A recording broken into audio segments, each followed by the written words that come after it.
আমরা টাঙ্গুয়ার হাওর এক্সপ্লোর করেছিলাম 2 দিন ইচ্ছে মতো। ছিল না কোনো হাউসবোট কিংবা প্যাকেজ ট্যুর প্ল্যান। আমরা একদম নিজেদের মতো করে নৌকায় চষে বেরিয়েছি পুরো 2 দিন টাঙ্গুয়ার হাওর। মাত্র 6000 টাকা এটা ভাড়া করেছিলাম 2 দিনের জন্য। এর বাইরে খাওয়া দাওয়া ও আশেপাশের ট্যুরিস্ট স্পটগুলো ঘোরাঘুরির জন্য খরচ হয়েছিল 3000 টাকা, মোট 9000। আমরা সংখ্যায় ছিলাম 3 জন, তাই জনপ্রতি খরচ হয়েছিল 3000 টাকা। আমরা প্রথমে এসেছিলাম সুনামগঞ্জ শহরে, সেখান থেকে একটি সিএনজিতে করে আমরা এসেছি তাহিরপুর নৌকাঘাটে। শুরুতেই আমরা সুনামগঞ্জের তাহিরপুরে নৌকাঘাটে গিয়ে স্থানীয় নৌকা খুঁজতে থাকি, যেন আমরা নিজেদের মতো করে টাঙ্গুয়ার হাওরের আশেপাশে ট্যুরিস্ট স্পটগুলো সহ আরও কিছু লোকাল স্পট ঘোরাঘুরি করতে পারি। সহজেই আমরা পেয়ে যাই এই চাচাকে। তিনিও রাজি হয়ে গেলেন আমাদের সাথে 2 দিন সঙ্গ দিতে। সকাল 10:30টায় আমরা স্টার্ট করি তাহিরপুর নৌকাঘাট থেকে। এই বোটটা ঠিক করার একটাই উদ্দেশ্য, আমরা প্রত্যেকটা স্পট আমাদের মন যেখানে যাবে সেখানে দাঁড়াবো, সেখানে বুঝি সেখানে দাঁড়ায় আমরা সুন্দর মতো পর্যবেক্ষণ করবো। কিছুদিন আগে এখানে ছিল ফসলি মাঠ, ধু ধু প্রান্তর। এখন চারিদিকে পরিপূর্ণ থই থই পানি, মাঝে মাঝে কিছু গাছপালা, করজ গাছের ছোট ছোট ভাসমান বন, কোথাও আবার ছোট ছোট ভাসমান গ্রাম, আর দূরে মেঘালয়ের পাহাড়। আমাদের নৌকা যতই গভীরে যাচ্ছিল ততই মনে হচ্ছিল যে আমরা এই হাওরেরই অংশীজন। প্রায় ঘন্টা দেড়েক সময় নিয়ে নৌকায় ঘোরাঘুরি করতে করতে আমরা চলে আসি এই করজ বনে। এখানে একটা ওয়াচ টাওয়ার রয়েছে। আমরা 50 টাকা রেটে লাইফ জ্যাকেট ভাড়া নিয়ে নেমে পড়ি পানিতে, একদম করজ বনের ভেতরে। মনের আনন্দে সাঁতার কাটতে থাকি, কখনো আবার নৌকা থেকে দেই লাভ।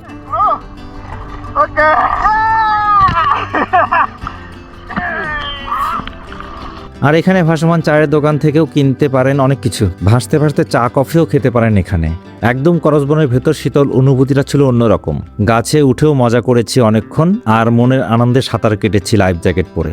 ঘন্টাখানেক আমরা পানির মধ্যেই ছিলাম। এরপর ফ্রেশ হয়ে নৌকায় উঠে যখন যাত্রা শুরু করলাম টেকের ঘাটের দিকে, তখন চারিদিকের দৃশ্যপট যেন মুহূর্তেই চেঞ্জ হয়ে গেল। মেঘলা আকাশে অসাধারণ দৃশ্য, চারিদিকে মেঘ করেছে, আকাশে কালো মেঘ, তারপর গুড়ি গুড়ি বৃষ্টি, এরপর নৌকার ছাউনির নিচে বসে হাওরের বৃষ্টির অপরূপ দৃশ্য উপভোগ। এই এক্সপিরিয়েন্সটাও ছিল অন্যরকম।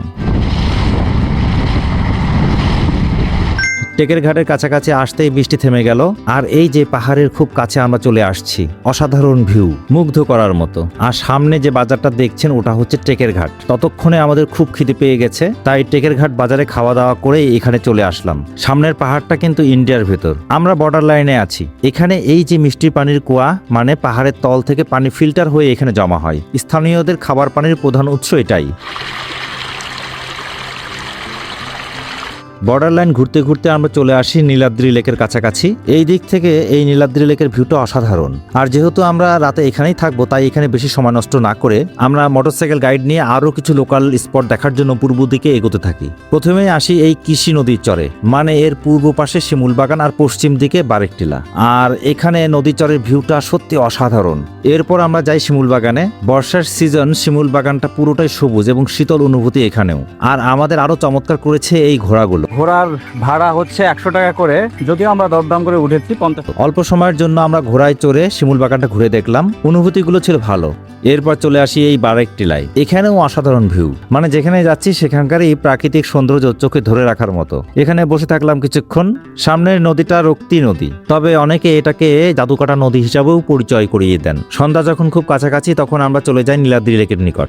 আর নীলাদ্রি লেকের এই ছোট ছোট পাহাড়ি টিলা সত্যিই খুব সুন্দর, সবুজ। মানে সন্ধ্যার আগ মুহূর্তে এখানে বসে থাকলে এর অনুভূতিটা ব্যাখ্যা করার মতো নয়। আমরা সন্ধ্যা থেকে রাত পর্যন্ত এখানেই কাটালাম। আর রাতে খাওয়া দাওয়া করে পরদিন খুব ভোরবেলা আমরা আবার টাঙ্গুয়ার হাওর এক্সপ্লোর করতে লাগলাম। আমরা গতকাল রাতে এই টেকের ঘাট, সেই টেকের ঘাটের উপরে ছিলাম, এই কিলিলোপাতে ছিলাম। আজ সকালবেলা ভোরবেলা আমরা আবার রওনা দিয়েছি। মানে আমরা টাঙ্গুয়ার হাওরের একদম লোকাল এরিয়াগুলোতে এক্সপ্লোর করতে বেরিয়ে যাই। ভোরবেলা অপরূপ টাঙ্গুয়ার হাওরের দৃশ্য, গ্রামীণ পরিবেশ, নৌকার মাঝিদের মাছ ধরা, মাঝে মাঝে করজ বন, সবকিছু মিলিয়ে এই লোকাল এরিয়ার টাঙ্গুয়ার হাওর সত্যি এক অন্যরকম অনুভূতি দিল আমাদের। এখানকার জেলেদের মাছ ধরার দৃশ্যগুলো অসাধারণ ছিল, আর নৌকাগুলো ছিল মুগ্ধ করার মতো। ঘুরতে ঘুরতে আমরা সিদ্ধান্ত নেই যে আমরা চলে যাব একদম মধ্যনগরে, তাহিরপুরে আর ফিরবো না। মধ্যনগর থেকে আমরা সিএনজি নিয়ে চলে যাব নেত্রকোনায়, তারপর সেখান থেকে যে যার গন্তব্যে।